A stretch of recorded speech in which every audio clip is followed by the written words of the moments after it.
আসসালামু আলাইকুম। অসাধারণ টেকনোলজি, একদম বিশুদ্ধ খেজুরের রস। চাইলে আপনি কাঁচা খেলেও আর সমস্যা হবে না। তারপরেও কাঁচা খাওয়া ঠিক না। দেখেন এক ভাই নতুন আবিষ্কার করছে, গাছের মধ্যে খুব সুন্দর করে একটা বক্স করে সেখানে আর একটা আলাদা এই বাটি দিয়ে দিয়েছে। আর একটা পাইপের মধ্যে কিন্তু রসগুলা এখানে আসি জমা হয়। আর উপরেও কিন্তু মোটামুটি একটা দিয়ে দিয়ে জালি দিয়ে দিয়েছে, যাতে কোনো সাপ বা পোকামাকড় কোনো বিষধর কিছু না খেতে পারে।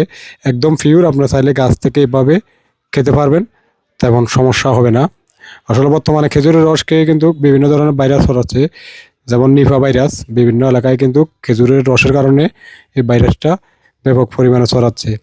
তো আসলে ভাইটিকে অসংখ্য ধন্যবাদ।